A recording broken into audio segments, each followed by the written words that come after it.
함께 기도하겠습니다. 참 좋으신 하나님 은혜를 감사합니다.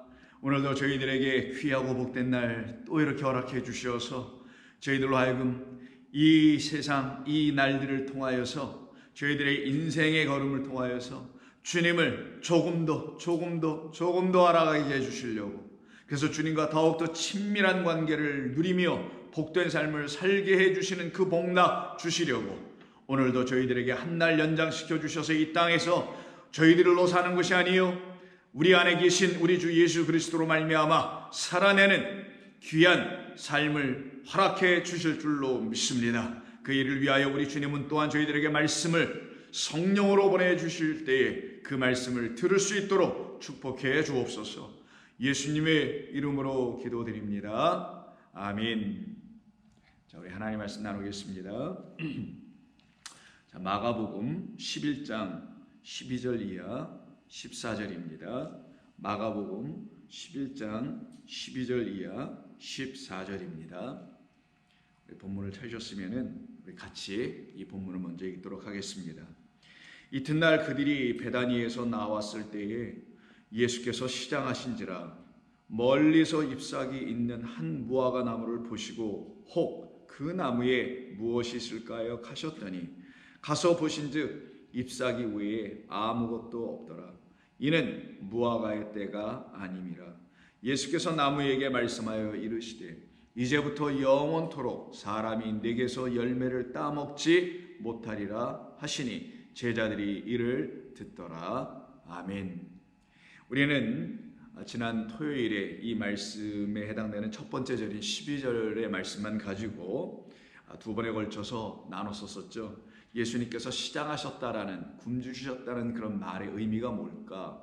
배고프셨다라는 말씀의 의미가 뭘까? 단순히 육적으로 정말 이 위장이 비어서 허기짐을 느끼신 것을 말씀하신 것일까? 아니면 성경에서 말하는 그 허기짐, 그 시장함, 그 배고픔에 대해서 말씀하신 것인가? 라는 차원으로 우리가 살펴보았습니다.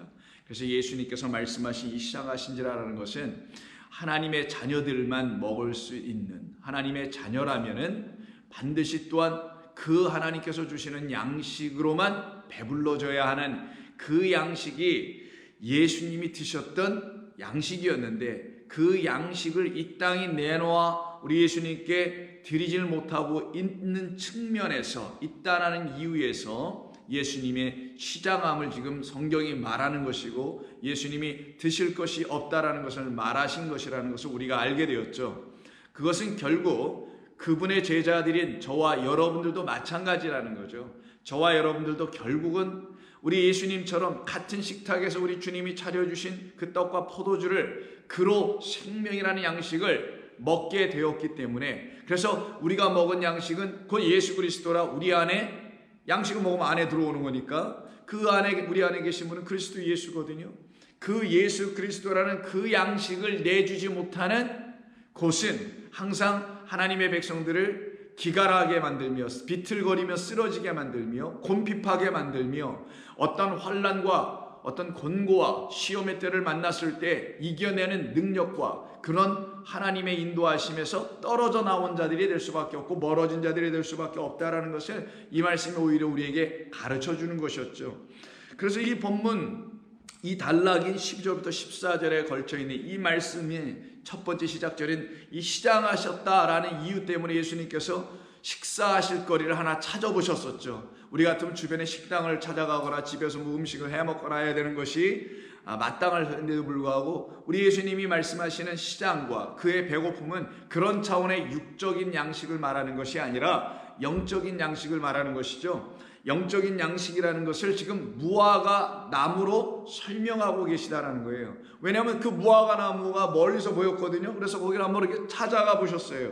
가신 이유는 무엇이 있을까요? 라고 하셨는데, 있을까요가 아니라 무엇이 있는지, 무엇을, 어떤 것이 있는지를 발견할까 하여. 그러니까 예수님은 단순히 뭐가 있나 없나 이런 게 아니에요. 의지를 가지셨다는 의미의 단어인 유리스코, 발견하다, find하다, 알아보려고 하다라는 의미가 있습니다. 그러니까 예수님께서 그 나무에 가신 이유는 그 나무가 당신에게 당신이 원하는 그 양식이라는 그 열매를 내줄 수 있는 나무로 지금 자라나 있는가 아닌가를 가서 발견해 보려고 확인해 보려고 하셨더니만 잎사귀 외에는 아무것도 없더라 라고 되어 있습니다. 이때 아무것도 없다가 아니라 아무것도 발견하지 못했더라는 또다시 유리스코라는 헬라어를 사용하시는데 그게 또 발견하다. 그러니까 예수님은 발견하지 못했다라는 거예요. 그 말이 무슨 뜻일까요? 왜 여기서 이 본문은 유리스코라는 발견하다는 말을 두 번씩이나 강조하며 쓴 이유가 뭘까요? 그거는 이런 이유 때문입니다.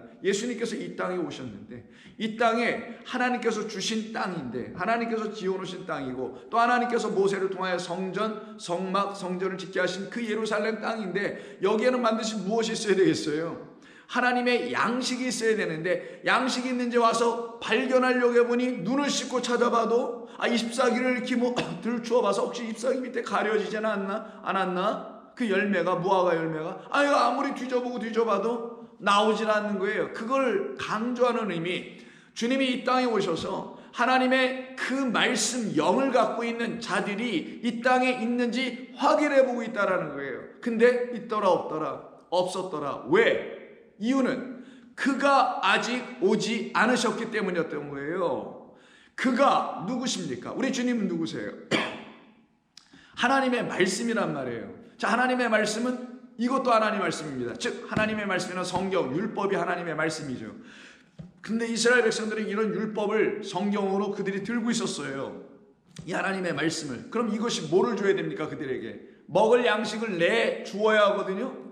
근데 이 율법을 갖고는 있으나 먹을 양식을 내주질 못해. 율법이란 이 나무가, 나무로 합시다. 나무는 무화과 나무가 양식을 내놓지 못하다라는 거예요. 언제까지 내놓지 못할까요? 아직 무화과 나무의 때가 아니기 때문이라고 지금 이유를 제시하셨습니다. 무화과 나무의 때가 아니기 때문에 양식을 못 내놓는다고 하죠. 그 말은 무화과 나무엔 때가 있다라는 거예요. 어떤 때? 그 예수라는 진짜 말씀이 이 성경을 들고 있는 유대인들이든 당시에 지금의 기독교인이든 누구이든 우리들에게 그 예수님이 말씀이 되어 들어오시기 전에는 우리는 이 성경이라는 문자로 기록된 말씀을 아무리 읽고 아무리 들어보려고 해도 하나님이 주시려는 그 열매라는 양식을 먹을 수가 있다 없다. 먹을 수가 없다라는 거예요. 그래서 이 본문에서도 예수께서 그 성전에 가신 이유가 있었던 거예요. 왜? 그 성전에 뭘 주시려고 정말 당신이라는 것을 주시려고. 당신은 무엇? 생명은 열매, 곡식, 씨로 설명되고 있었던 거니 당신으로 그들에게 열매를 주시려고 당신이라는 생명의 열매를 그들에게 주시려고. 왜? 그 땅에 열매가 없으니까 생명을 주는 열매, 생명을 주는 말씀이 아직 없으니까. 이유는 때가 아니었어요. 어떤 때? 당신이 그들 가운데 들어가서 어떻게 하시는 때? 우리 때에 대해서 이야기 나눴었잖아요. 죽어주시는 역사가 일어나는 때가 아직 그들에게 일어나지 않았기 때문에. 그러면은 예수님께서 여기에 예루살렘 성전에 여기 오셔서 이와 같은 말씀들을 하시는 이유는 당신이 이곳에 오셔서 죽으시는 일이 일어나야만 하나님의 카이로스라는 하나님이 창세 이전서부터 작정하신 모든 때가 딱 이 가운데 이루어지게 되는 것이다. 근데 여기 지금 이루어지지 않았다. 아는 것을 어떻게 확인하셨다고요? 그 무화과 나무가 잎사귀만 무성하더라. 그러면 그 하나님의 때가 당신을 통해서 무화과가 열매를 맺게 되는 때가 딱 일어나면 무슨 때가 되겠어요? 그거는 그들이 생명을 얻는 때, 구원을 받은 때가 되는 거겠죠. 그게 바로 이 때가 우리에게 설명해 주려고 하시는 말씀인 거예요. 그러면 왜 예수님은 수많은 이 땅의 과일나무 중에서 시장하신 그 부분을 채우시기 위해서 유독 하필이면 무화과 나무를 택하여 말씀하신 이유가 무엇일까? 다른 나무들도 많이 있거든요. 근데 왜 다른 유실수 과일 나무들이 있음에도 불구하고 굳이 무화과 나무를 들고 말씀하신 이유가 뭘까? 성경에는 여러 가지 나무에 대한 이야기가 있습니다. 그 모든 나무에 대한 이야기는 다 사람을 놓고 비유로 설명하실 때 쓰는 걸 나무라고 합니다. 자, 그런데 그 중에서도 특별히 예수 그리스도, 즉 진리, 은혜, 생명, 이와 같은 것을 말씀하여 가르쳐 주신 우리 주 예수 그리스도를 알게 해주는 나무는 크게 세 개가 있는데, 첫째는 오늘 본문에서 나왔으니까 무화과 나무가 있고요. 또 하나는 포도나무가 있죠. 포도나무 여러분 요한복음 15장 1절에서 말씀하신 것처럼 나는 참 포도나무요, 나는 진리의 포도나무요 라는 뜻이죠. 나는 진리라는 것을 너희들에게 생명의 열매로 주는 나무요. 근데 이 나무는 누가 키우신 거냐? 내 아버지는 농부라. 그리고 이 말을 듣고 있는 저와 여러분이라는 너희는 누구라? 가지라 라고 하신 게 15장 1절이죠. 그럼 무화과 나무도 예수님을 말씀하는 거고, 포도나무도 예수님을 말씀하는 거고, 감람나무가 있어요. 올리브나무. 이 나무도 결국은 예수 그리스도를 상징하고 설명하는 나무들이에요. 그럼 이 세 나무만 놓고 보더라도 다 사람, 곧 어떤 사람, 인자라는 그 사람, 즉 진리를 갖고 있는 그 사람을 인자라고 하는 거예요. 아무나 인자, 사람의 아들이다, son of man인가 뭐 이런 거 있죠. 이런 게 아니라 진리를 갖고 있는 사람, 그분 누구? 예수님. 그 예수님 당신을 놓고 설명할 때 이 무화과 나무와 포도나무 혹은 감람나무를 사용하는 거예요. 그런데 이 포도나무와 감람나무가 지금 예루살렘 이스라엘 땅에 이렇게 심겨져 있는데 이게 제역할을 못해. 열매를 맺어내질 못해. 맺어냈다고 하는데 온전한 열매가 아니고 들포도나무, 그래서 극상품의 포도를 맺지 못하고 아주 떡덜하고 신 포도 맛이나 내게 해주는 그런 포도나 열매 맺게 하고 있는 나무들로 지금 뭔가 큰 문제가 일어나고 있다는 게 예루살렘이라는 걸 예수님께서 말씀하는 거예요. 그것은 이미 구약시대에 구약의 백성들도 선지자들을 통해서 다 들었단 말이에요. 그럼 그 선지자의 진짜 위대한 선지자, 그 모든 구약의 선지자들이 요한의 세례요한에 이르기까지 다 증거하고 선포하고 이렇게 알려주었던, 지시해 주었던 진짜 선지자는 누구? 예수 그리스도죠. 그 예수 그리스도를 미리 알려준 또 다른 선지자 한 사람이 있었는데 요엘이 그런 선지자 중에 한 사람이 있었습니다. 그래서 여러분 요엘서 1장을 보시게 되면은 이 무화과 나무와 포도나무에 대한 이야기를 하고 있습니다. 근데 이 무화과 나무, 포도나무는 이스라엘을 말하기도 하거나 예루살렘을 말하기도 하거나 아니면 예루살렘에 주신 어떤 차원의 존재에 대해서 얘기하실 때 쓰는 걸 포도나무, 무화과 나무라는 거예요. 자, 그러면 1장 7절 한번 보겠습니다. 요엘서 1장 7절. 자, 그들은 지금 이스라엘 백성들을 말해요. 이스라엘 백성들은 하나님을 지금 떠나 범죄하고 있는 이스라엘 백성들입니다. 그들이 내 포도나무를 멸하며, 이렇게 말씀하세요. 누구의 포도나무? 당신의, 하나님의 포도나무. 왜? 내 아버지는 농부요. 그 농부의 손에 있는 것은 포도나무와 무화과 나무가 있습니다. 내 포도나무를 멸하고 있다. 내 포도나무를 잘 간수해가지고 키워내고 해야 되는데 이걸 뭐 멸망시키고 이걸 죽이고 있다라는 거예요. 또 나아가서는 내 무화과 나무는 벅벅 긁어가지고 말갛게 벗겨서 껍질을 벗기면 어떻게 돼요? 병충해가 들어가서 결국 말라 죽죠. 수분이 말라 날아가고 아무리 뿌리로 빨아 올라가도 껍질을 벗겨놓으면 다 날아가서 결국 열매도 맺게 하지 못할 정도가 아니라 결국 나무를 상하게 하고 죽게 하거든요. 아니 말갛게 벗겨서 버리더라, 이런 말씀을 하세요. 그리고 그로 인하여 그 모든 가지는 하얗게 되었도다. 아니 이 말씀을 요엘이 왜 쓰는 거냐고요. 이거는 이스라엘 백성들의 영적 상태에 대한 이야기고, 더 구체적으로 말씀드린다면 하나님께서 이스라엘 백성들에게 주신 이 말씀이라는 율법, 첫 번째 말씀이라고 하죠. 율법을, 이 말씀을 가지고는 어떤 일이 했느냐, 이 말씀에 있는 포도나무를 멸하여 버리고 이 말씀 가운데 담겨있는 무화과 나무를 벅벅 긁어 못쓰게 만들어 버리더라는 거예요. 그래 인해서 거기에 붙어있는 누구? 하나님의 백성들이라는 가지는 항상 하나님의 백성이니까 그들이 전부 다 하얗게 되었도다, 이런 말씀을 하시네요. 이 말씀의 의미가 뭘까? 이 말씀을 왜 하는 걸까? 이건 이스라엘 백성들이 지금 하나님을 떠나 있는 상태를 말하는 것인데, 떠나 있다라는 말은 무엇을 의미하냐? 하나님이 주신 말씀에서 벗어나 있는 것, 하나님이 이걸 참된 진리, 우리를 살려내는 생명의 말씀을 주셨는데 그 진리와 생명에서 벗어나 있는 것, 그 길, 여호와의 길에서 벗어나 있는 것. 그래서 내가 길이요 진리요 생명인 그리스도 예수님을 벗어나 있는 차원과 지금 요엘이 말하고 있는 이 말씀은 사실 같은 거예요. 그 말은 또 우리가 많이 들어본 말이죠. 내 포도나무를 멸하여 내 무화과나무를 긁어서 말갛게 벗겨버렸다라고 하네요. 그럼 벌거벗은 자 된 거잖아요. 어떤 식으로? 하얗게 벗겨져 버렸어. 그러면 벌거벗겨진 포도나무, 벌거벗겨진 무화과나무가 되었다라는 얘기 아니겠어요? 그러면 이 벌거벗겨진 이 상태는 왜 요엘이 여기서 이런 말을 쓴 것인가? 이유는 벌거벗은 자들이 한 번 있었었죠. 언제부터? 나면서부터, 지어졌을 때부터. 근데 그들이 눈이 밝아져요. 어떤 걸로? 따먹지 말라고 했던 어떤 선악 지식 나무를 그들이 취하여 먹음으로 말미암아. 누구의 뜻대로? 하나님의 뜻은 아니죠. 뱀의 뜻대로 그걸 취하여 먹었죠. 맴맴누로 먹었다. 그것으로 먹었다 했죠. 그거 뭐? 선악으로 먹어버렸어요. 하나님이 주신 말씀이라는 이 나무를, 이 나무에서 맺혀지는 것은 다른 게 있는데 그걸 뭐라고 하냐? 생명이라는 것인데, 그들이 그 생명을 우리 하나님께서 이 나무 말씀이라는 율법 성경을 통하여 주실 때까지 이게 스스로 우리에게 주는 거란 말이에요. 하나님께서 주신다는 의미예요. 우리가 이걸 개발하고 연구해서 갖는 게 아니라 하나님께서 그냥 주시는 거예요. 여러분, 나무에 들에 보면 여러분들 가서 뭐 호미로 김을 매기를 했어요? 근데 나무들이 산천초목에서 그냥 막 자라나며 과일을 막 맺게 하죠. 스스로 내주는 거예요. 근데 사람이 스스로 내주는 그 양식을 받아야만이 그걸 먹고 생명을 얻고 살아가는 건데, 인간이 그 나무에 가서 개입을 하더라.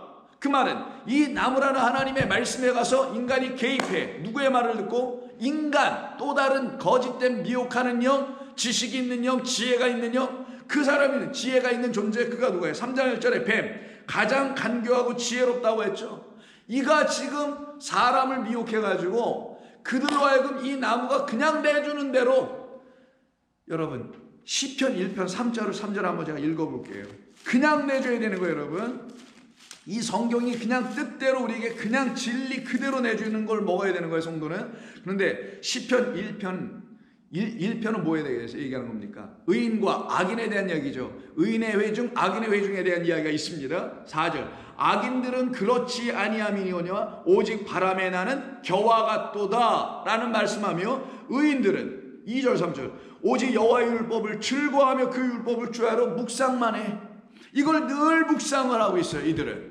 왜? 그러면 이 말씀이 뭐예요? 그들에게 생명을 저절로 알아서 내주게 되어 있는데, 이 악인들은 그렇지 않다. 자기들이 덤벼 들어가지고 이 말씀을 가지고 어떻게 난도질을 하기 시작하네. 이 말씀이 못 알아들, 무슨 말인지 모르면 엎드려 기도하면 돼요. 성령을 구하는 거예요. 왜? 이 말씀의 주인은 하나님이시니까. 이 말씀을 기록하신 분, 저자는 하나님이니까 저자 외에는 이 말씀의 뜻을 알 수 있는 존재는 없어요. 그러면 의인들, 복 있는 사람들은 뭐냐? 악인들의 꾀를 쫓아가잖아. 야, 이거 이렇게 하는 게 맞아, 이렇게 읽는 게 맞아, 이런 학문적인 방식으로 읽어야 돼, 이런 비평 방법으로, 문학적 비평 방법, 사회학적 비평 방법, 이런 걸 가지고 성경을 이렇게 꿰뚫어 볼 줄 알아야 돼. 그렇게 가르치는 악인들의 꾀를 따르지 않아요. 복 있는 자들은. 여러분들은 무슨 신학교에서 학위를 받으시는 그런 분들이 제시하는 성서 비평 방법론이라는 게 있는데 그런 걸로 성경을 읽습니까? 제가 여러분들에게 그렇게 성경을 전해 가르쳐주고 있습니까? 저는 그렇게 학교를 다니면서 다 배웠지만 그런 건 쓸데없다라는 걸 알게 안 한단 말이에요. 자, 그런데 악인들은 여전히 그런 일을 살면서 그게 더 그런 놀라운 방법이 있어? 그거 좀 듣기에 굉장히 학문적이고 논리적이고 그거 좀 배운 사람 같아 보이고 그런 말 좀 한두 말 딱딱 던지면 그거 멋져 보이기도 하잖아. 편집 비평 방법론이라든가 이런 등등을 가지고 쓰게 되면 얼마나 멋져 보여. 그러니까 그들이 악인인지 모르고 다수의 사람들, 무지한 사람들이 그들의 말을 쫓아 갈까 안 갈까요? 간단 말이에요. 그래서 악인들의 길을 따르지 아니하며 죄인들의 길에 서지 아니하며 오만한 자들의 자리에 앉지 아니한다. 그런 복 있는 사람들은 뭐예요? 배운 게 별로 없어. 아는 거 별로 없어. 아예 없어요. 그래서 오만할 방법도 없어. 높은 데 앉을 어떤 능력도 없어요. 그런 사람들은 오직 할 수 있는 게 여호와의 율법을 이것만 있으면 돼. 왜? 어느 날 읽었어요. 근데 몰라. 근데 기도했어. 엎드렸어. 눈물을 흘리며 간구했어. 하나님, 알려주세요.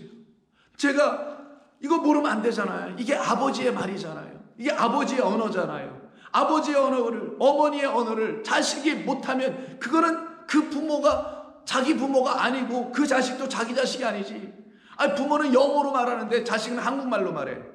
부모는 한국말로 말하고 평상시에 쓰고 가르쳤는데 자식은 영어로만 말하고 있어. 그럼 그분의 자식이 아닐 수 있는 거지. 부모의 그 자식이라면, 그 부모의 그 자식이라면 말이 같아야 달라야 되겠어요? 같아야지. 다르면 안 되지. 마찬가지로 아버지, 이게 아버지의 말이고 나는 아버지의 자녀.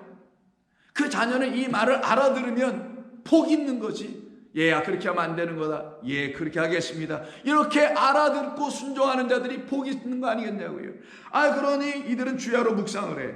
그들을 놓고 뭐라고 하냐? 그들은 시냇가에 심은 나무가 철을 따라 알아서 열매를 맺으며 그 잎사귀가 마르지 아니함 같다. 이게 무슨 말이냐고요. 들판에 있는 나무에 알아서 열매 맺는 이런 얘기 할까요? 아니에요. 하나님의 말씀이라는 이 나무, 성경은, 율법은, 이 진리와 은혜와 복음을 담은 이 말씀은 알아서 누구의 뜻대로, 아버지의 뜻대로 알아서 누구를 통하여, 성령을 통하여 우리에게 열매를 딱 안에다가 맺어 주신다. 이 안에 열매가 가득하다라는 걸 깨달아 알게 해주신다. 그러니 그 잎사귀가 어떻게 해요? 마르지 않아. 근데 오늘 본문에 보면 그 잎사귀만 무성해. 그래서 어떻게 해요? 너는 열매가 없으니 너는 뿌리채 마를 거야. 그러니까 나무부터 마르고 잎사귀 마르고 그냥 뿌리채 다 말라버린 일이 생기는 거예요. 누가? 악인들이 붙들고 있는 그들의 성경에는 그들을 뿌리채 말라버리게 하는 어떤 신비한 이상한 능력을 준다니까요. 그러나 성도에게는, 의인은, 복 있는 자는 시냇가에 심은 나무가 철을 따라 열매를 맺으며 그 잎사귀가 마르지 아니함 같다라는 요 비유대로 그가 하는 모든 일은 다 형통하리로다. 이 상태에 있어야 되는데, 이 아담과 하와가 지금 뱀이 지혜로운 자라는, 많이 배웠다라는 학식이 있고 학문이 있고 지혜롭고 똑똑하다는 자, 그런 어떤 존재에게 딱 붙잡혀. 그러면 그런 존재도 사람이고 붙잡힌 존재도 사람이죠. 이 붙잡힌 존재를 성도라고 하는 거고, 우리 예수 믿는 사람들이었고 우리 옛 모습이었고, 그 붙잡는 자들이 뭐예요? 미혹의 영을 갖고 있는 자, 성령이 아닌 그런 자에게 잡혀가지고는 어떻게 해요? 너희에게 주신, 하나님께서 주신 이 나무 있잖아, 나무. 이거 너희들이 가서 한번 먹어봐. 스스로 한번 열심을 다해서 그걸 한번 취해봐봐. 열심히 걸음도 주고 열심히 꽃도 피워보고, 그리고 어서 열매도 나오면 그걸 먹어. 그런 자기 열심, 더 나아가서는 자기의 특심, 그것으로 꽃 피우고 그것으로 열매 맺게 된 것을 놓고 성경은 뭐라고 하냐? 너희의 마음 선악으로 이 나무를 바라보고 어떻게 했어? 거기서 나온 열매를 너희가 취했네. 말씀드렸죠, 이거 창세기 할 때. 에덴 동산엔 나무가 단수 하나만 있었다고. 하나님은 우리에게 두 개 주셔서 헷갈리게 하시는 분이 아니에요. 내가 선악나무도 주고 생명나무도 이렇게 알아서 잘 봐서 먹어라, 이런 말씀이 아니었다고 했죠. 제가 성경도 그렇게 써있고, 하나의 나무, 생명을 주시는 나무를 주셨어요. 근데 성도가 인내하지 않아. 악인들처럼 자기들이 뭐 어떻게 하려고 오만하게 여기에 덤벼들어가지고 해. 근데 시절을 쫓아 그 나무가 시냇가에 심겨주면 스스로 알아서 열매를 내주는 것처럼, 그냥 때가 되면은, 그 하나님의 때가 딱 되면 뭐가 돼요? 생명나무의 열매를 우리에게 주시게 되어 있는데, 이 성경이 주는 생명이라는 열매를 주시게 되어 있는데라는 뜻이에요. 생명이라는 나무 따로 있고 무슨 나무 따로 있는 게 아니라 이 성경 자체가 생명나무인데, 예수님 자체가 생명나무이신데, 그것이 내어주려고 하는 그때가 아직 이르지 아니하여서, 그 예루살렘에서 베다니로 나가신 것처럼 아직 그 무화과 나무의 때가 이르지 않았으니 그 나무로부터는 생명을 받지 못하는 것이 지금 이스라엘의 영적 상태다. 그러니 이스라엘을 예수님이 단순히 탓하시는 게 아니라 너희들은 지금 나를 기다리지 않았던 게 문제였다라는 거예요. 이 성경이 약속해 놓은 그 생명나무 보내주시기로 되어 있는 그 예수 그리스도, 그들에게 메시아라고 하죠. 그분을 기다리지 않은 게 문제였고, 그들에게 또 다른 문제는 뭐냐? 기다리지 않으니까 자기들이 나무를 심어야 돼, 갖다가 그냥. 그리고는 거짓된 나무 심어놓고 거짓된 열매, 그걸 악한 열매라고 그래요. 그거를 그냥 따서 백성들에게 막 죄다 나눠줘. 이 성경의 말씀을 거짓된 말로 그냥 막 나눠주는 거짓 선지자, 거짓 제사장들이 우글우글거리는 게 지금 예루살렘 성이라는 걸 얘기하는 것입니다.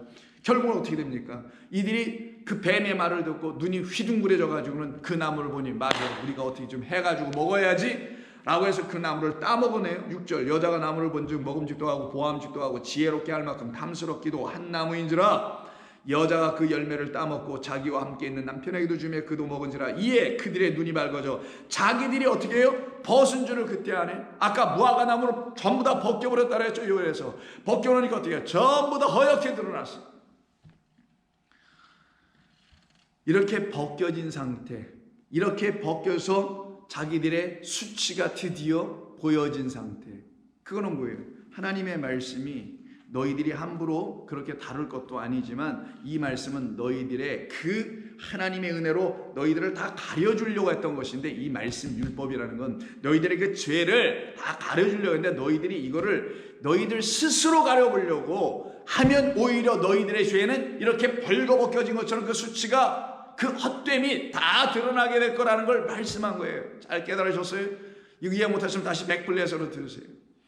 그걸 보여주려고 하는 거란 말이에요. 너희들 스스로가 하면은 너희들은 더 벗겨진다. 근데 이 말씀을, 율법을 주신 것은 율법이 스스로, 이 말씀 안에 담겨있는 진짜 생명나무가 스스로 너희들에게 너희들의 모든 흉어물들을 완전히 용서해주고 너희들을 생명을 하늘의 것으로 갖게 해주는 그 생명나무가 그 자기를 다하여 너희들에게 열매를 딱 내놓을 때에, 그때 너희는 이 말씀으로 다 오히려 더 가리워지게 될 건데 너희들은 그냥 먹어버렸네. 그래서 8절, 그래서 7절에 뭐가 나옵니까? 이에 그들이 눈이 밝아져 자기들이 벗은 줄을 알고, 그 다음 말씀, 오늘 우리가 다루는 게 무화과 나무입니다. 무화과 나무 잎을 엮고 치마로 삼았더라. 이들이 지금 그럼 이 문맥상 창세기 3장에 있는 이 나무, 이들이 지금 따먹었다는 그 열매의 나무가 뭘까요? 무화과 나무밖에 없어요. 여기선 전체에 1, 2, 3장 아무리 뒤져봐도 무화과 나무 그 열매를 자기들이 농사져서 따 먹었다라는 거예요. 때가 아직 오지도 않았는데. 그러면 그들이 먹은 건 뭐밖에 없다? 선악 지식밖에 없다. 그래서 선악 지식의 나무의 열매라고 하지 않습니까? 그 나무를. 그들은 선악 지식만 갖고 있다. 그걸 뭐라고 한다? 부끄러운 자다. 그걸 하나, 선과 악을 하나, 생명을 내주는 생명나무의 그리스도로 갖지 못하는 자를 성경은, 하나님은 더 부끄러운 자예요. 아직도 선악을 갖고 있니? 그래서 그 선악이라는 걸 가지고 그 책의 그 방식으로 너 자신도 판단해 보았고, 너에게 가장 가까운 사랑하는 사람들도 그걸로 판단해서 심판하고 정죄하고, 또 세상도 선과 악으로 나눠서 보려고 하지 않았느냐? 그러나 선은 나야. 선하신 선생님이에요. 제가 어떻게 하면 천국에 갈 수 있습니까? 영생을 얻을 수 있습니까? 라는 젊은 그 부자가 왔을 때 예수님 뭐라고 합니까? 나를 왜 선하다고 하느냐? 선하신 분은 오직 누구뿐밖에 없더라? 위에 계신 하나님밖에 없다. 하나님만 선하고 나머지는 다 뭐라는 거예요? 그러면 그 하나님을 갖지 못하면 다 악한 거다. 근데 그가 누구이든 그 하나님의 선하심을 알고 그 하나님을 알게 되고 그 하나님이 자기 안으로 들어와, 나도 그 안으로 들어가. 그럼 그들은 더 이상 악한 게 없어요. 그들은 선과 악이 없고 그냥 선만 있는 거예요. 선. 그 상태가 되지 못하니 이들이 벌거벗은 것을 보게 된 거죠. 그리고 그들이 한 게 뭐라고요? 그 열매 따먹고 결국 그 잎사귀로 다 어떻게 해요? 주섬주섬 가리고 있네. 오늘 본문에 그 가서 예수님 살펴보니 그 잎사귀만 무성해. 그 무성한 잎사귀로 이들이 한 게 뭐라고요? 이걸로 자기들을 가렸다는 게 뭐라 그랬어요? 우리는 이 율법이나 하나님의 말씀으로 우리는 가려졌어요. 이 율법이라는 말씀으로 우리의 뭐가, 죄와 부끄러움, 우리의 수치와 우리의 잘못된 모든 것들이 다 가려졌어요. 그걸 자기들이 또 따다가 가려. 그걸 띠를 둘렀다고 하죠. 이게 치마가 아니라 띠 하나 두르고 있어요. 띠가 뭐예요? 진리라는 의미입니다. 우리는 이렇게 이 말씀으로 우리가 알아서 스스로 잘 챙겨서 진리를 우리는 두르고 있어. 그래서 우리는 부끄럽지 않아. 이 상태로 있는 자가 이 땅의 모든 인간이라는 걸 말해주는 거예요. 이 선악과 이야기는. 선악과 이야기가 그런 거였어라고 또 이렇게 새롭게 들으시는 분들이 있으면 더 좋습니다. 그래서 하나님의 말씀을 자꾸만 반복해서 들어야 돼요. 또 들으면 또 잊어버리잖아요. 여러분 세상 살면서 하나님의 말씀 그러나 사모하십시오. 그리고 진리에 자꾸만 거하시길 제가 부탁드리고 바랍니다. 자, 그래서 이들이 치마로 삼았던 것이 무엇이었어요? 이 선악, 그 무화과 나무였던 거예요. 그 무화과 나무를 따먹은 이들의 운명이 어떻게 됩니까? 그 땅이 저주하죠. 그래서 3장, 같은 3장의 17절 이하에 보면 그 수고하고 저주를 받는 이야기가 쭉 나오죠. 17절, 아담에게 이르시되 내가 네 아내의 말을 듣고 내가 내게 먹지 말라 한 나무의 열매를 먹었은즉 땅은 너로 말미암아 저주를 받고 너는 내 평생에 수고하여야 그 소산을 먹으리라. 저주받는 자가 되래요. 땅이 너로 말미암아 저주받았다고 해요. 그 아담이 저주받은 게 아니라 땅이 너로 말미암아 저주를 받은 게 중요합니다. 이거 아담 저주받은 게 아니에요. 이때 이 아담은 그 우리라는 여자인 그 하와를 대신하여 그 열매를 취할 것으로 미리 예비해 두시고 예언해 놓으신 그런 아담, 첫째 아담인 것을 알려주는 거예요. 그러니 그 아담이 왜 저주를 받아요? 저주는 우리가 받아야지. 그거 열매를 먹고 그 남편에게까지 준. 근데 문제는 뭐냐? 그 땅이 너로 말미암아 저주를 받게 될 거야. 이 말은 의미가 있는 거예요. 그 예수 그리스도라는 이 아담으로 말미암아 이 땅, 어떤 땅, 선악 거짓된 열매를 이 세상에서 내주는 그 땅은 어떻게 된다는 거예요? 저주받게 될 거야. 근데 누가 와야만이? 너로 말미암아. 너 누구? 예수 곧 그리스도로 말미암아 이 땅은 저주받고 그 땅이 황무해지며 더 이상 거짓된 열매를 맺어 백성들에게, 내 백성들에게 그걸 먹게 하는 일을 내가 마치게 할 거야라는 의미가 담겨 있는 거예요. 그래서 땅은 너로 말미암아 저주받고 너는 내 평생에 수고해야 해. 수고는 누가 한다고요? 우리가 아니죠. 여기서 누가 해야 된답니까? 그 땅을 경작해야 돼. 2장 10절서부터 나온 그 땅 경작하는 자 누구? 그 아담이 이 땅에 오셔요. 2장 24절 이후에 약속해 놓으신 대로 그 땅이 우리 아내들을 찾으러 오셔서 이 땅을 어떻게 다시 그가 소가 되어 멍에 메고 갈아 경작하신단 말이에요. 그래서 그걸 갖다가 그리스도의 수고, 하나님의 열심이라고 하는 거예요. 근데 인간들은 그걸 모르고 자기들이 무슨 많이 배우고 깨닫고 스스로 연구하고 묵상하고 돌을 닦든지 수세미로 닦든지 뭘 하든지 좌우지간 그런 거 하면 되는 줄 알고 있어요. 이게 그가 와서 수고하여야만이 그 소산을 이 땅에 열매들을 이 땅의 존재들인 우리가 드디어 먹게 된다. 그럼 여기에 수고가 뭘까? 이 수고, 그의 이 땅에 오셔서 복음 전파, 그가 이 땅에 오셔서 복음 전파의 끝 완성을 이루기 위해서, 즉 복음이 율법 안에 담겨 있는데 그 복음이 아직 드러나지 않고 있으니 율법에 대하여 죽으시는, 그래서 율법에 대하여 끝을, 완성을, 마침을 이루시는 십자가에서 죽으심, 이게 예수님이 하셔야 될 진짜 수고의 끝이란 말이에요. 그걸 해야만이 우리가 먹을 수 있는 게 나와요. 그 전까지는 어떤 일을 한다고? 이 땅이 저주받은 상태가 되니까 뭐만 내놔? 생명의 양식은 못 내놓고 뭐만 내놓겠어요? 땅은 그 다음 그 유명한 말, 내게 가시덤불과 엉겅퀴를 낼 것이다. 이 땅은, 이 말씀 아시죠? 이 가시덤불과 엉겅퀴를 내는 곳, 그 가시와 엉겅퀴가 뭐냐고요? 그게 바로 율법이라는 거예요. 이 땅이 지금 그들이 갖고 있는 율법이라는 게 가시와 엉겅퀴만 내고 있는 율법. 이 율법은 본래 좋은 것, 생명을 백성들에게, 이 세상의 사람들에게 주는 책이에요. 말씀, 하나님의 말씀이에요. 근데 이게 뭘 내주고 있다고요? 그들이 그 그리스도가 아직 이 말씀을 들고 있는 이들에게 아직 오시기 전의 상태에 있기 때문에 이들이 내놓을 수 있는 건 아무리 선한 일을 한다 할지라도, 아무리 율법대로 말씀대로 살았다 할지라도, 계명을 바리새인들처럼 철저히 지켰다 할지라도 이들은 여전히 뭐밖에 내놓지를 못해. 하나님 보실 때는 가시, 엉겅퀴가 가시 하는 일이 뭐예요? 찌르는 거죠. 사람을 죽이는 거죠. 그것만 내놓고 있는 자들을 이 땅이 하고 있는 일이라고 지금 말씀하시는 거예요. 그래서 이사야 32장에서도 9절 이하에 이런 말씀을 하는 겁니다. 오늘 좀 무화과나무 얘기하는 거예요. 여러분 길을 잃지 마세요. 무화과나무 하는데 이렇게 이것저것 다니고 계세요. 이렇게 얘기하실 분들이 있을 텐데 잘 따라오세요. 저희 교회 성도님들은 하나님 말씀을 사모하는 성도라고 저는 믿고 하는 겁니다. 만약에 여러분들이 하나님 말씀 사모하지 않으면 저 이런 거 할 필요가 없어요. 여기서 안 하고 딴 데 가서 해야 되는 거예요. 시간 낭비 할 필요도 없는 거고. 근데 저는 믿거든요. 여러분들은 정말 하나님 말씀 사모하는 사람들이라는 거, 그냥 예수님을 그냥 아무렇게나 믿고 내 방식대로 믿고 그냥 무슨 교리적으로나 믿고 이런 분들이 아니라 성경이 말하는 그 예수 그리스도로 온전히 깨달아 알고 그 알미라는 참된 지식이 들어와서 그것이 여러분은 그냥 머리끝부터 발끝까지 완전히 바꿔내주는, 바울은 그런 얘기 하잖아요. 그 지식이 그냥 머리끝부터 발끝까지 다 바꿔줘야 된다고. 그 일이 일어나도록 저는 소망하며 힘들더라도 여러분만 힘들게 해서 소리 지르는 저도 힘듭니다. 그러나 이게 좋은 일이야. 이게 기쁜 일이잖아요. 여러분 아멘 하셨을 거라 나 믿어요. 이게 좋은 일이고 기쁜 일이에요. 여러분에게도 힘든 일이에요. 이거 긴 설교 듣는 것도 만만치 않아. 그리고 그냥 이 말씀을 읽었고 저렇고 그냥 막 여러분을 데리고 다니니까 힘들어. 그래서 여러분들이 성경을 펴놓지 않고 저와 함께 따라가지 않으면 정말 더 어려워요. 꼭 성경 펴놓고 쫓아오란 말이에요. TV를 틀고 보시는 분이나 핸드폰을 틀고 보시는 분들은 잠깐 멈춰요. 그리고 찾아놓고 또 눌러서 듣고 이렇게 가란 말이에요. 무턱대고 막 듣고 그러지 마시고. 이거 요즘 말로 꿀팁이라고 합니다. 저들이 가끔 웃길 때 있어요. 자, 이사야 32장 보세요. 32장 9절 이하에 보면 너희 안일한 여인들아 라고 얘기해요.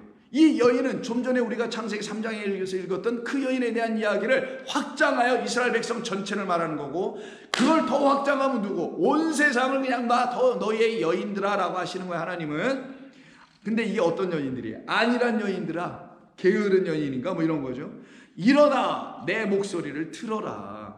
너희는 왜 내 목소리는 안 들으려고 왜 이상한 자들의 목소리를 들으려고 하느냐? 너희 염려 없는 딸들아, 우리는 염려 같은 거 하나도 없어요. 근심 없어요. 뭐 이러고 있다는 거예요. 진짜 그들이 가져야 될 근심은 거룩한 근심이라는 거 여러분 기억나시죠?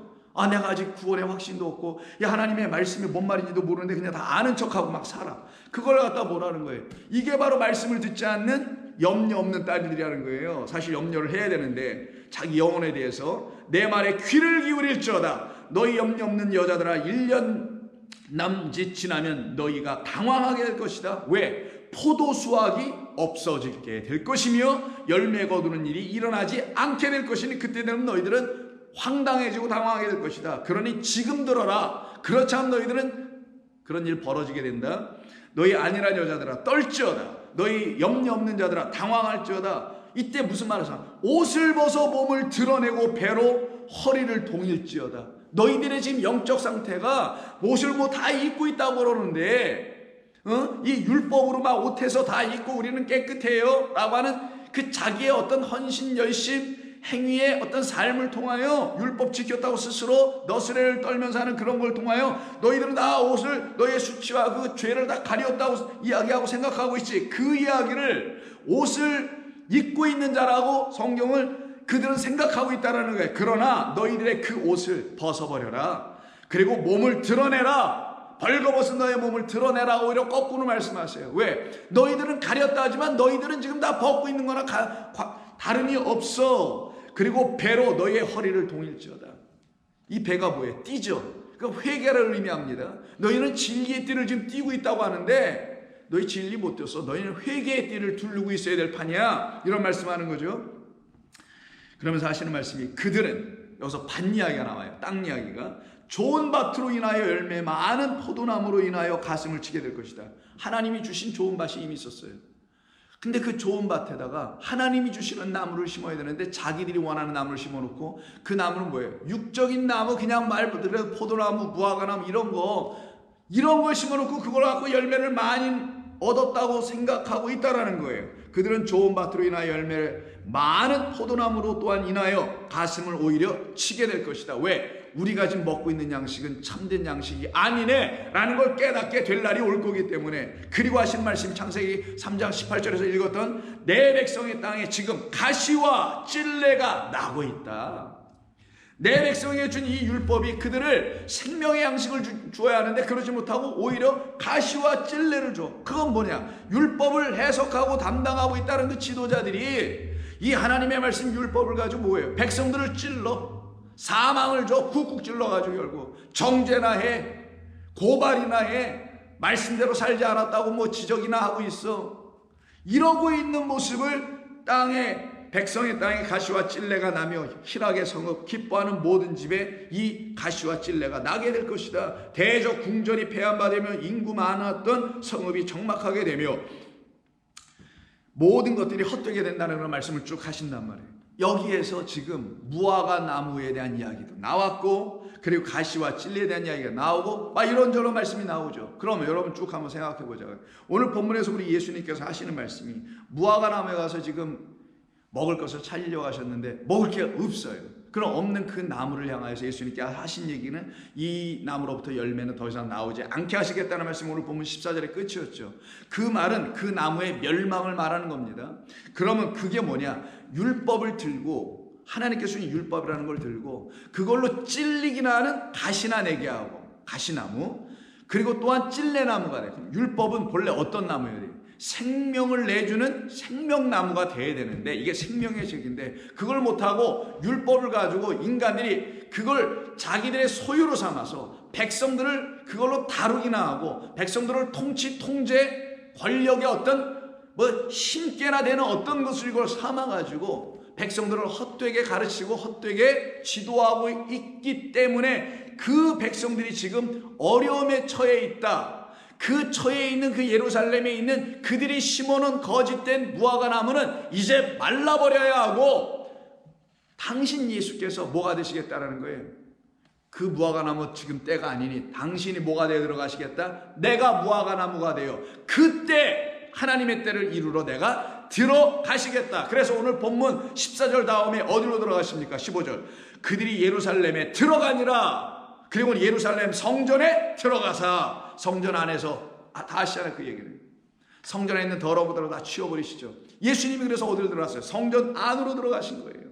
왜? 당신이 그 안에 들어가서 내가 나무 될게, 그리고 내가 나무가 되기 위해서 내가 그 나무에 매달려 죽을게, 그런 많은 열매를 맺게 되는 것처럼, 그때 그들은 우리 주님이 주시는 생명의 나무를 따먹을 수가 있겠죠. 그런데 이 찔레와 이 가시, 이 나무를 그저 여전히 갖고 있는 자들, 이들이 바로 누구냐? 바로 율법, 하나님의 생명이 있는 그 말씀이라는 율법을 가지고 그 안에 있는 생명은 찾아 발견하지 못하고, 즉 이 무화과 나무를 가지고 그 안에 있는 열매를 찾아 먹어야 되는데 그러지 못하고 잎사귀만 무성하고 하게 하는 자들을 율법주의자들이라고 하는 거예요. 율법이면 돼, 하나님의 말씀이면 돼, 그거 외에 다른 게 뭐가 필요해? 이들이 율법주의자예요. 여러분, 이거 우리가 많이 듣는 거 아니에요? 신앙생활하면서 하나님의 말씀이면 돼. 근데 그 하나님의 말씀이면 된다는 그분에게 있는 그 하나님의 말씀이 만약에 가시와 찔레의 수준의 하나님의 말씀이라면, 그는 그 말씀이라는 그가 붙들고 있는 것으로 자기가 찔림을 당하여 사망을 맞을 거예요. 그래서 사도 바울이 부활장인 고린도서 15장에서 뭐라 합니까? 사망아, 내가 쏘는 것이 어디 있느냐? 율법아, 내가 나를 어떻게 쏠 것이냐? 이 말을 하잖아요. 그 말은 뭐겠습니까? 이 말씀이라는 율법이 그 한 영혼에게 생명을 내주지 못하면, 그는 이 하나님의 거룩한 말씀을 담고 있는 이 성경이 우리에게 생명이라는 열매인 무화과 나무로 말미암는 열매를 내줘야 하는데 그걸 내주지 못하는 말로만 들고 열심히 말씀대로 산다고 하는 사람으로 떨어지게 될 거라는 거예요. 그래서 누가복음 6장 39절 이하에서 예수님께서 이런 말씀을 하십니다. 또 비유로 말씀하시되 맹인이 맹인을 인도할 수 있느냐? 너희가 다 지금 하나님의 말씀을 무화과 나무를 갖고 있는 것 같은데 잎사귀만 내놓는 무화과 나무네. 그리고 그 잎사귀로 너희들을 가리고 있네. 너희들은 하와의 후손들이야. 지금 이런 말씀을 하시는 게 맹인이 맹인을 인도할 수 있느냐는 의미입니다. 그 잎사귀가 아닌 그 안에 있는 열매를 먹어야지, 이런 얘기예요. 그러면 둘 다 구덩이에 빠지지 아니하겠느냐? 제자가 그 선생보다 높지 못하나 무릇 온전하게 된 자는 그 선생과 같으리라. 어찌하여 형제의 눈 속에 있는 티는 뭐예요? 뾰족한 겁니다. 조그만 거예요. 가시 같은 거예요. 이 티가 하나 들어왔는데, 티가 있는 그 형제의 눈 속에 있는 티는 잘 봐. 잘 봐서 너 티가 있잖아, 너 흠이 있네, 문제가 있네. 내 눈에, 왜 눈을 썼어요? 눈은 진리, 빛을 받는 곳이에요. 그래서 그 눈으로 뭔가 보고 깨달아야 되는데 너 그거 제대로 못 깨닫고 있네. 왜 그런지 알아? 너 내 눈에 내 삶에 흠이 있고 티가 있고 죄가 있어서 그러는 거야 라고 정죄하는 모습이에요, 이게 지금. 근데 이들이 그럼 뭘로 정죄하고 어떤 렌즈를 통해서 그 형제의 눈에 있는 티를 발견했을까요? 뭐겠어요? 율법이죠. 그들이 들고 있다는 이 율법이 사람의 형제의 이웃에 있는 티를 자꾸만 발견이나 하게 하는 가시와 엉겅퀴의 역할만 하고 있다는 걸 얘기하시는 거예요. 티는 뭐고, 정작 내 눈 속에 있는 들보, 이 대들보 있죠, 저기 이만한 거, 이것이 내 눈 속에 박혀 있는 건 너 깨닫지 못하느냐? 너는 내 눈 속에 있는 들보를 보지 못하면서 어찌하여 형제에게 말하기를 형제여 나로 내 눈 속에 있는 티를 빼게 허락해줘. 내가 빼줄게. 내가 도와줄게. 내가 너를 진리 가운데 인도해줄게. 이러고 있더라는 거예요. 그러나 그들은 외식하는 자야. 그래서 예수님께서 외식하는 자예요. 먼저 내 눈 속에 있는 들보를 빼라. 그 후에야 내가 밝히 보고 눈이 열려지고 형제의 눈 속에 있는 티를 내가 비로소 빼어줄 것이다. 내가 지금 진리가 무엇인지도 보지 못하고 있는, 그걸 보지 못하게 하는 들보가 막혀있는데, 그래서 네가 지금 맹인된 상태인데 또 다른 맹인이라고 하는 그 티죠. 티가 들어간 그 맹인애가 지금 네가 뭐라고 말할 수가 있겠냐? 이런 말씀인 것이죠. 그러면서 하시는 말씀이 43절입니다. 이 말씀에 이런 말씀 붙여서 얘기하세요. 못된 열매 맺는 좋은 나무가 없고 좋은 열매 맺는 못된 나무가 없느니라. 맞죠? 사실이죠. 세상에 못된 나무가 어떻게 좋은 열매를 맺을 것이며, 좋은 나무가 또 어떻게 못된 열매를 맺을 수 있겠어요? 그건 사실이죠. 근데 이건 너무나 상식적이죠. 근데 우리 주님이 이거 상식적인 거를 사람들이 모를까봐 이 상식도 없는 인간, 그래서 내가 상식을 좀 알려줄게, 이러려고 예수님이 이 땅에 오셨어요? 아니면 진리를 알지 못하는 자들에게 그 진리를 알려주러 오셨어요? 후자죠. 세상은 상식을 가르치지만 우리 주님 성경, 교회는 상식을 가르쳐주는 데가 아니라 진리를 가르쳐주는 거예요. 우리는 상식대로 사는 자들이 아니라 우리는 진리로 사는 자들입니다. 진리로 사는 자들은 상식을 이미 먹어버리고 사는 거지 상식 제껴놓고 사는 사람들이 아니죠. 우리는 그러나 상식으로 사는 사람들, 상식만으로 사는 사람들은 육적 존재들이 아니란 말이에요. 이 세상은 예수님으로 말미암아 진리를 배우고 진리로 살아가야 될 자들이어야 된단 말이에요. 그게 바로 저와 여러분들이 부름받아 이 교회라는 곳으로 은혜 가운데 초대받고 그 영광스럽게 온 거예요. 그럼 그 영광스럽게 부르신 우리 주님의 그 부르심의 값에 우리가 응해야 될 거 아니겠어요? 어떻게? 이 말씀이 무슨 상식적인 말이 아니라 진리를 말하는 것이라는 걸 깨달아 알아들어 주어야만이, 우리 주님에 대해서, 우리 주님께 애쓰신 것에 대해서 우리가 알아들어 주어야만이 우리 주님이 기뻐하실 거 아니겠냐고요. 그러면 이게 못된 열매와 좋은 나무, 좋은 열매와 못된 나무라는 말의 의미가 뭔지를 진리로 알아야죠. 이거 상식으로 하는 게 아니라. 자, 먼저 좋은 나무, 못된 열매 맺는 좋은 나무가 없다라는 말의 의미를 진리로 이해해 봅시다. 좋은 나무 당연히 좋은 열매를 맺겠죠. 자, 좋은 나무라는 것은 무엇을 말하냐? 여기에서 이 문맥으로 이해해 봐야 되는 거예요. 항상 율법이라는 것을 좋은 나무라 하는 거예요. 예수님은. 자, 율법, 하나님이 주신 율법은 좋은 나무야. 포도나무도 되고 무화과나무도 되고 감람나무도 되고 그렇게 좋은 나무야. 좋은 열매를 맺게 할 거야. 너희들의 삶에 필요한 것들 아니냐? 다 먹고 기름도 써야 되고 하니. 그러니까 율법이라는 좋은 나무를 가지고 너희들은, 즉 하나님께서 너에게 율법이라는 좋은 나무를 주셨는데도 불구하고 너희들은 그 나무를 가지고 못된 열매를 맺고 있다, 이런 뜻이에요. 이때 못된 열매라는 건 저희 못된 놈, 못된 송아지 엉덩이에 뿔 난다라는 그런 못됨이라는 뜻이 아니라요, 이거는 사프로스라는 말이에요. 이건 좀 알려드려야 되겠어요. 헬라어이긴 하지만 이 사프로스라는 단어를 우리말로 못된이라고 썼지만 이 못된 것이 유대인들을 놓고 하나님께서, 예수님께서 못됐다, 잘못됐다라는 거예요. 뭔가 잘못됐다 너희들.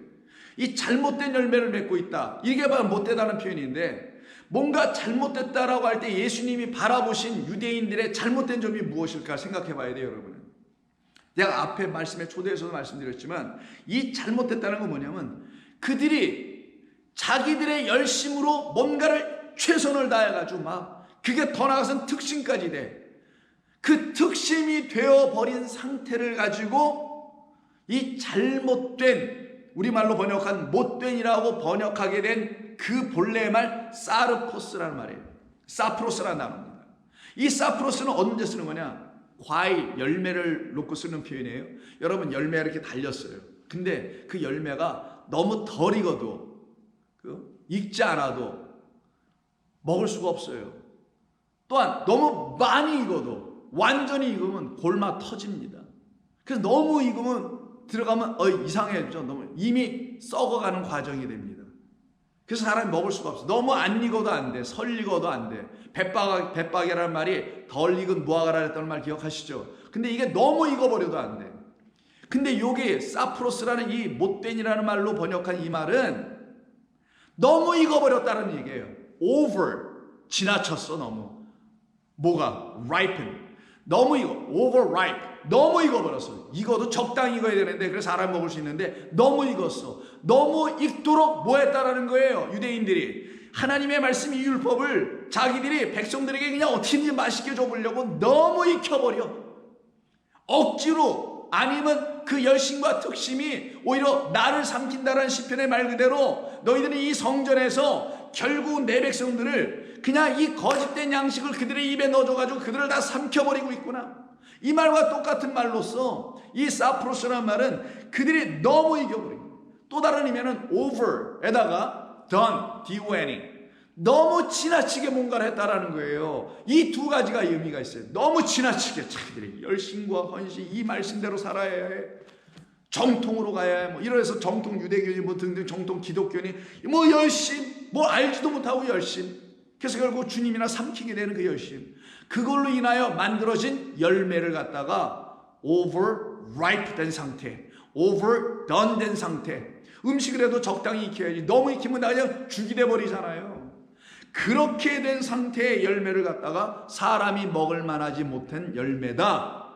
근데 그걸 너희들이 지금 맺혀서 사람 내 백성에게 주고 있네. 무엇을 가지고? 좋은 나무를 가지고. 좋은 나무 뭐? 이 율법. 이 좋은 나무, 좋은 말씀, 이 말씀을 가지고 오히려 너는 못된 양식, 못된 나무를 열매를 주고 있네 라는 말씀이에요.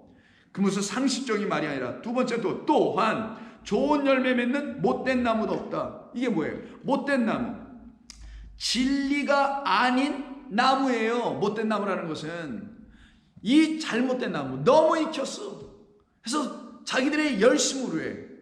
그래가지고 이 나무가 이 율법의 나무가 참된 생명을 주는 진리의 나무인데 그렇지 않고 이 나쁜 나무 상태가 되게 해. 악한 나무가 되게 만들어놔. 그러니 좋은 열매를 줄 수가 없죠. 이때 좋은 열매라는 것의 좋은은 생명이라는 의미입니다. 결국 너희들이 생명을 주지 못하는구나. 즉 율법은 본래부터 무화과라든가 포도나무로 이게 비유되고 있는 그 나무인 율법이란 나무는 생명의 열매를 주기로 되어 있었던 거예요. 그렇게 생명의 열매를 이 율법이란 나무가 내어주려고 한 거예요. 무화과 나무가 무화과란 열매를 내주듯이 포도나무가 포도를 내주듯이 이 율법이라는 성경이라는 나무가 생명, 영원한 생명인 아버지의 생명을 열매로 우리에게 내주기로 되어 있는 나무였다라는 뜻이에요. 그런데 그렇게 너희들이 율법을 깨달아 알고 취하지 못하고 있다는 의미입니다. 여기서 가시나무 그리고 또한 그 찔레 이런 말이 나왔잖아요. 가시와 찔레. 이 가시와 찔레가 드디어 나옵니다. 44절. 나무는 각각 그 열매로 안하니 가시나무에서 무화과를 또는 찔레에서 포도를 따지 못하느니라. 콩 심은 데 콩 나고 팥 심은 데 팥 나죠. 당연한 말이죠. 조금 더 좀 생각하는 사람은 선한 일을 해야지. 선한 일을 해야 선한 열매와 선한 삶을 살 수 있으며 축복받고 살 수 있어. 하나님이 두렵지도 않아. 이런 차원으로 이해할 수도 있을 거예요. 그게 또한 상식이라는 거예요. 이건 진리가 아니에요, 여러분. 그럼 이 말씀 44절에도 진리가 있겠죠. 나무는 각각 그 열매로 안하니 가시나무는 가시만 내놔야 돼. 근데 가시나무에서 무화과를 찾으려고 해. 또는 찔레에서 포도를 따지 못하느니라. 그럼 이 말의 의미가 뭔지 알아야 되겠죠. 그럼 앞에서 여러분 설명이 드린 것처럼 이 말도 같은 의미가 있지 않겠어요? 여기서 가시나무와 찔레는 앞에서 이미 창세기에서 살펴본 것처럼 요엘서나 등등에서 그 이사야에서 본 것처럼 다 율법을 말한다고 그랬죠. 근데 어떤 차원의 율법? 이 율법이 생명을 갖고 있음에도 불구하고 생명이라는 열매를 갖고 있음에도 불구하고 진리를 이 안에 담고 있음에도 불구하고 그걸 발견하지 못해. 예수님은 발견하러 왔습니다 지금. 근데 없어요 거기. 그래서 율법을 갖고 있는 자들이 이스라엘 백성들이 이 안에서 진리 생명을 발견하지 못하면 그 나무는 어떤 역할을 한다? 가시와 찔레 역할을 한다. 그걸 놓고 지금 얘기하는 거예요. 하나님께서 지금 거룩한 말씀 율법을 주셨는데 그게 그들의 손에서 지금 가시나무와 뭐가 됐다? 찔레나무가 됐다. 근데 그 가시나무와 찔레나무가 된 상태에서 무화과를 얻으려고 하더라. 찔레에서는 포도를 얻으려고 하더라. 이 말씀을 쓰는 거예요. 그러니 가시나무 율법, 찔레도 율법. 그 율법이 여전히 자신뿐만 아니라 자기가 살아가는 가장 가까운 가족들 혹은 이웃들을 찌르고 정죄하는 가시와 찔레의 역할이나 하게 하는 그런 말씀으로만 듣고 있고 그런 말씀으로만 취하고 있는 그런 율법주의자들에게는 율법이 내주려고 하는 생명의 열매를 그들은 받지 못하고 있다라는 의미가, 가시나무를 들고 너희가 어떻게 무화과를 찾을 수 있겠느냐, 너희가 그 가시나무를 가지고 내 백성들의 눈에 있는 들보를 그 티를 뺀다고 난리나 치고 앉아있고 정죄를 하고 있고 그들의 흠이나 바라보고 있는 자들이, 내가 만약에 용서를 받은 자라면 하나님의 말씀 이걸로, 그리고 너희가 그 띠나 들고 있는 자가 아니라 너의 그 헐벗음, 너의 그 수치 부끄러움을 다 율법이라는 이 은혜의 말씀으로 다 옷 입혀서 깨끗하게 해주시는 말씀으로 너희가 이미 깨달아 알았더라면 너는 너의 형제를 바라보고 내 눈에 이렇게 흠이 많아 티가 많아 이렇게 말하는 가시나무의 율법을 너는 갖고 있지 않게 되고, 생명을 내주는 율법인 무화과 나무로 이 말씀을, 포도나무로 이 말씀을 너는 이미 가졌을 것이다. 그런데 너희가 그것을 갖지 못했으니 너희가 갖고 있는 율법은 지금 가시나무 수준이다. 그런 가시나무 수준의 율법을 가지고 내가 어떻게 무화과를 기대할 수 있으며, 찔레나무의 수준으로 지금 율법을 붙들고 있는데 내가 어찌 거기서 포도나무를 기대할 수 있겠느냐. 따먹지 못하게 될 것이다. 그러면서 하시는 말씀이, 선한 사람은 마음에 쌓은 선에서 선을 내고 악한 자는 그 쌓은 악에서 악을 내나니 이는 마음에 가득한 것을 입으로 말합니다. 이건 뭐 타면 나면서부터 선한 사람과 나면서부터 악한 사람으로 이걸 또 생각하는 사람들이 있을 것이고, 자기가 어떤 선한 생각과 선한 마음을 가지고 살아가면 내 마음에 선한 것들이 쌓여서 나는 선한 사람으로 하나님의 또 축복받겠다, 이런 어떤 단순한 또 상식으로 또 들려지겠죠. 이거는 하나님의 말씀이 내게 드디어 이거 사람 정죄하는 말씀이 아니구나, 이거 사람 이거 지적질이나 하고 이러는 말씀이 아니구나, 이건 내 영혼을 감찰하고 내 영혼을 들여다보게 하는 정말 창이구나, 창문이구나, 거울이구나. 그러니 이 말씀으로 나를 보는 거구나. 그리고 내 영혼의 악함을 보는 거구나. 그리고 악한 걸 넘어서 내 영혼이 얼마나 무지했는지도 보게 하는 말씀이었구나. 그러니 이 말씀을 들여다보기 시작하니 선한 하나님, 선하신 하나님, 선하신 말씀이 다 들려지죠. 그럼 그 마음 안에 하나님의 말씀이 드디어 어떻게 됐어요? 들려지기 시작하겠죠. 들려지기 시작하니 율법을 그들은 어떻게 읽겠어요? 온전한 말씀으로 읽어보기 시작할 거고, 그리고 보게 될 것이고, 이게 그런 거지라고 이렇게 바라보게 되고 읽어보게 되고, 그리고는 이 말씀을 주야로 묵상하며 기도하게 될 것이며, 그러니 그들에게서 악한 것이 나올 수가 없이 그들의 입으로는 하나님의 말씀이 계속 들어와, 그들의 눈으로도 계속 들어와, 읽으면서 들어와, 눈으로 보면서 들어와. 그러니 그들의 입에서 다시 나갈 때는 진리의 말만 나가네. 그래서 그 마음에 가득한 것으로 말함이라. 선한 것이 가득하면 선한 말로 나갈 거고, 찔레와 가시나무로 가득하면 악한 것만 나갈 것이다. 그러나 무화과 나무와 포도나무이신 그리스도 예수로 채워지면 그들은 그것으로만 말하게 될 것이다. 여러분 깨달으십니까? 이 하나님의 말씀을 무엇으로 받냐는 거예요. 결국은 이게 뭐 역사적 산물로 받느냐, 아니면 이것이 무슨 이 세상을 정죄하고 판단하는 근거로 받느냐, 이것이 무슨 천국에 가게 하는 무슨 도구나 그쯤 되는 어떤 곳으로나 받느냐.